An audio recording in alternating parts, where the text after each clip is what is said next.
पहिरें हिसे जा 3 सितारा एरीज़, हमल, टोरस, सोर, जेमिनाई, जुज़ा।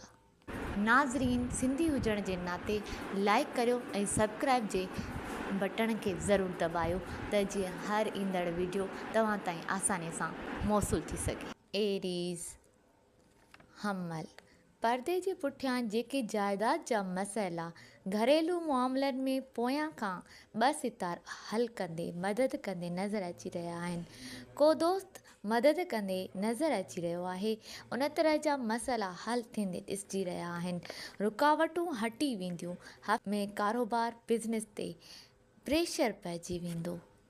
ऐं रूमानी हवाले सां हफ़्ते जे स्टार्ट में रूमानी मामला ज़ोर वठंदे नज़र ईंदा ऐं जिन ॾींहंनि में ज़ोर वठंदो उन्हनि ॾींहंनि में उतां चंड गुज़रंदो ऐं चंड जो ज़ोहल सां मुक़ाबिलो रहंदो। मतिलबु त हिननि ॿिन्ही हवाले सां सूरत हाल ठहंदी नज़र अची रही आहे। या त रूमानी मामलनि में तेज़ी ईंदी या त रूमानी मामलनि में फ़िक्र ऐं परेशानीअ जो अंसर बि मौजूदु रहंदो। टोरस, सोर, वेझो जा मिट माइट ऐं दोस्त पूरो हफ़्तो साथ ॾींदे नज़र ईंदा। तव्हांजी का ख़ुशकिस्मती ठही सघे थी, का ख़्वाहिश पूरी थींदी, नंढो सफ़र ईंदो। तव्हां घणे खां घणो सोशल लाइफ में हिसो वठो ऐं इंजॉय कयो। ज़ोल ऐं ज़ोरा जे मिलण करे घरेलू ज़िंदगीअ में चोथें खाने में तवाज़ुन महसूसु थींदो, पर हिन वक़्तु चंड ज़ोल सां मुक़ाबिलो कंदो, जंहिंसां घरेलू ज़िंदगी मुतासिर थींदी ऐं घर में परेशानी नज़र अची रही आहे। थोरो सोचे सम्झी रहिजो। हफ़्ते जी शुरूआति में ॿारनि जे हवाले सां सुठियूं हालतूं रहंदियूं, पर हफ़्ते जे आख़िर में पेशे जे हवाले सां का वॾी टेंशन पेश ईंदी। पेशे जे हवाले सां टेंशन ते सोचे सम्झी मुक़ाबिलो करिणो पवंदो ऐं संभालणो पवंदो ऐं मामलनि खे बचाईंदा।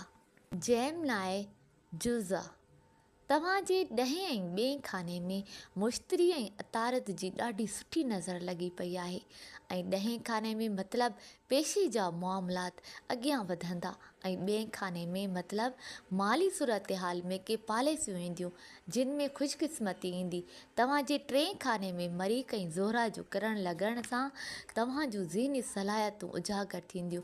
तव्हांखे महसूसु थियणु लॻंदो त तव्हां जूं ज़हनी सलाहियतूं उरूज ते आहिनि, पर पाण खे मथां न सम्झो, छो त उन ई टाइम में चंड ऐं ज़ोहल जो मुक़ाबिलो पिणु थींदो, जंहिंसां हक़ीक़तनि पंहिंजे ज़हन ऐं पॉलिसियुनि खे अॻियां वधाईंदे नज़र ईंदा ऐं 2 ऐं 8 खाने में प्लूटो ऐं मरीख़ जो मुक़ाबिलो हुजण करे तव्हांजे ज़हन ते टेंशन रहंदा ऐं हफ़्ते जा पहिरियां 2 ॾींहं उरूज ते सलाहियतूं हूंदियूं, पर हफ़्ते जे आख़िर में ज़हनी टेंशन ईंदी जिन जो मुक़ाबिलो करिणो पवंदो।